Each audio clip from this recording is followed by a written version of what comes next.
Shri A K Saseendran നമ്മോടൊപ്പം ചെയ്തു. മിനിസ്റ്ററെ, ഒടുക്കം കടുവ കൂട്ടിലായിരിക്കുന്നു, അങ്ങേയറ്റം ക്ഷീണിതനാണ്. ഇനി എന്തൊക്കെയായിരിക്കും തുടർ നടപടികൾ? വനംവകുപ്പിനെ സംബന്ധിച്ച് പറ്റാവുന്ന എല്ലാ സംവിധാനങ്ങളും ഉപയോഗിച്ചുകൊണ്ട് ഒടുക്കം ആ ജനങ്ങളുടെ ആശങ്ക മാറ്റിയിരിക്കുന്നു. എങ്ങനെ പ്രതികരിക്കുന്നു ഈ ഘട്ടത്തിൽ?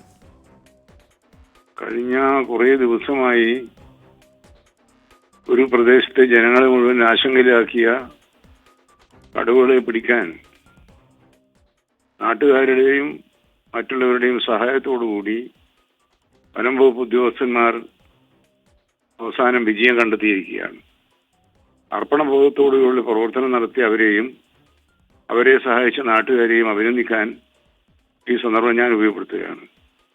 ജനങ്ങളുമായി സഹകരിച്ച് നല്ല നിലയിൽ പ്രവർത്തിച്ചുകൊണ്ട് എങ്ങനെയാണ് മുമ്പോട്ട് പോകേണ്ടതെന്നതിന്റെ മാതൃക കാണിക്കാൻ അവർക്ക് കഴിഞ്ഞിട്ടുണ്ട്. ഈ മാതൃക മറ്റു പ്രദേശങ്ങളിലും തുടരുന്നത് ജനങ്ങൾക്ക് ആശ്വാസവും സുരക്ഷയും ഉറപ്പുവരുത്തുന്നതിന് സഹായമായിരിക്കും. ജനങ്ങളുടെ ആശങ്കയകറ്റാൻ ചെയ്യാവുന്ന എല്ലാ നടപടികളും സ്വീകരിച്ച് മുമ്പോട്ട് പോവുക എന്നതാണ് ഗവൺമെന്റിന്റെ നിലപാട്. ഇനിയും കൂടുതൽ കാര്യങ്ങൾ ഈ മേഖലയിൽ ചെയ്യാനുണ്ട്. ഉദ്യോഗസ്ഥന്മാർക്കുടെ എണ്ണം വർദ്ധിപ്പിക്കുകയും അവർക്ക് കൂടുതൽ ആയുധങ്ങൾ നൽകുകയും ചെയ്തുകൊണ്ട് അവരെയും ശക്തിപ്പെടുത്തേണ്ടതുണ്ട്. പ്രതിരോധ പ്രവർത്തനങ്ങളിലൂടെ വന്യജീവികളുടെ കടന്നു കയറ്റം തടയാനുള്ള നടപടികൾ സ്വീകരിക്കേണ്ടത്. ഇതെല്ലാം ഏകോപിപ്പിച്ച് മുന്നോട്ട് പോകാനുള്ള ശ്രമങ്ങൾക്ക് ഊർജം പകരുന്നതാണ് ഇന്ന് കണ്ടെത്തിയിട്ടുള്ളത്. എല്ലാവരെയും അഭിനന്ദിക്കാൻ ഈ സന്ദർഭം ഞാൻ ഉപയോഗപ്പെടുത്തുന്നു. മിനിസ്റ്റർ, ഈ വനം വകുപ്പിന്റെ അക്ഷീണ പ്രയത്നത്തെ അഭിനന്ദിക്കാതിരിക്കാൻ വയ്യ. പക്ഷെ അതോടൊപ്പം തന്നെ ഒരു ശാശ്വത പരിഹാരം അത് സ്വാഭാവികമായ ആവശ്യമാണ്. നമ്മൾ അതിലേക്ക് കൂടി കൂടുതൽ നടപടികൾ കിടക്കേണ്ടല്ലേ? ഈ കഴിഞ്ഞ വർഷം അജീഷിന്റെയും ലക്ഷ്മണന്റെയൊക്കെ മരണം നമ്മുടെ മുന്നിൽ ഇപ്പോഴുമുണ്ട്. അത്തരത്തിലൊരു ജീവഹാനിയിലെ കാര്യങ്ങൾ പോയിട്ടില്ലെങ്കിലും ഇത്തരത്തിൽ ആശങ്ക തുടരുന്നത് ഇത്തരം മേഖലകൾ, പ്രത്യേകിച്ച് പുൽപ്പള്ളി അമരക്കുഞ്ഞി മേഖലകൾക്ക് താമസിക്കുന്നവർക്ക് മുന്നോട്ടുള്ള ജീവിതത്തിൽ വലിയ പ്രതിസന്ധിയാവുകയാണ്.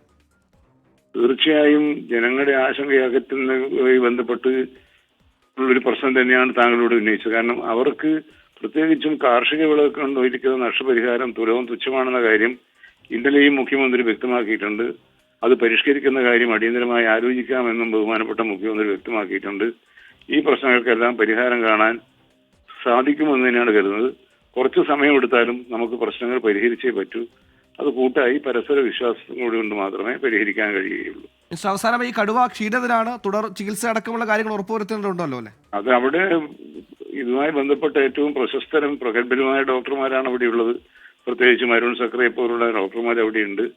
അവർ അതിന് ആത്മാർത്ഥമായി ശ്രമിക്കുമെന്ന കാര്യത്തിൽ ഒരു സംശയവും ആവശ്യമില്ല. ഈ കടുവയുടെ ഹെൽത്ത് കണ്ടീഷൻ സംബന്ധിച്ച് എന്തെങ്കിലും കമ്മ്യൂണിക്കേഷൻ ഇതുവരെ ഉണ്ടായിട്ടുണ്ടോ മിനിസ്റ്റർ അവിടെയുള്ള ഉദ്യോഗസ്ഥരുമായിട്ട് ഈ ഘട്ടത്തിൽ?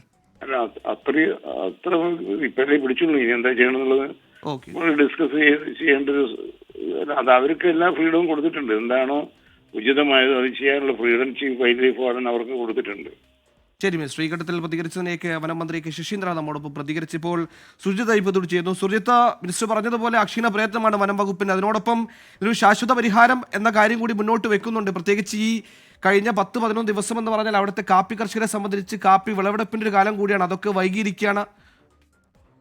ഇപ്പോൾ ഈ അമരക്കുനിയുടെ ഉറക്കം കെടുത്തിയ കടുവ പിടിയിലായിരിക്കുന്ന ഏറ്റവും ആശ്വാസകരമായ വാർത്ത. കാരണം 10-11 ദിവസമായി ഒരു വലിയ ജനവിഭാഗത്തെ, ഒരു മേഖലയാകെ ഉറക്കം കെടുത്തിയ, അവരുടെ സ്വൈര്യജീവിതത്തെ പോലും തടസ്സപ്പെടുത്തിയ കടുവ അല്പം വൈകിയെങ്കിലും കൂട്ടലായിട്ടുണ്ട്. അതിന് സർവ്വസന്നാഹങ്ങളുമായി ജോലിയെടുത്ത വനം വകുപ്പ് ഈ ഘട്ടത്തിൽ അഭിനന്ദനം അർഹിക്കാതെ വയ്യ. അവർക്കാകുന്ന വിധം കുങ്കിയാനകളെ കൊണ്ടുവരുന്നു, തെർമൽ സ്കാനർ ഉപയോഗിച്ച് പരിശോധന നടത്തുന്നു, ക്യാമറ സർവൈലൻസ് നടത്തുന്നു. പലപ്പോഴും ഈ ടെറൈൻ്റെയൊക്കെ പ്രതിസന്ധി വനം വകുപ്പിനെ പല ഘട്ടത്തിൽ പ്രതിരോധത്തിലാക്കിയെങ്കിലും അവയെല്ലാം മുന്നോട്ട് വെച്ചുകൊണ്ട് തന്നെ, അവയെല്ലാം തരണം ചെയ്തുകൊണ്ട് തന്നെ അവരുടെ ജോലി, ആ ദൗത്യം അവർ പൂർത്തീകരിച്ചിരിക്കുന്നു എന്ന ആശ്വാസകരമായ വാർത്ത. അതിനപ്പുറത്തേക്ക് ഇന്നെങ്കിലും അമരക്കുനിക്കാർക്ക് സ്വസ്ഥമായി ഉറങ്ങാമെന്ന ആശ്വാസം കൂടി വരുന്ന മണിക്കൂറുകളാണ്.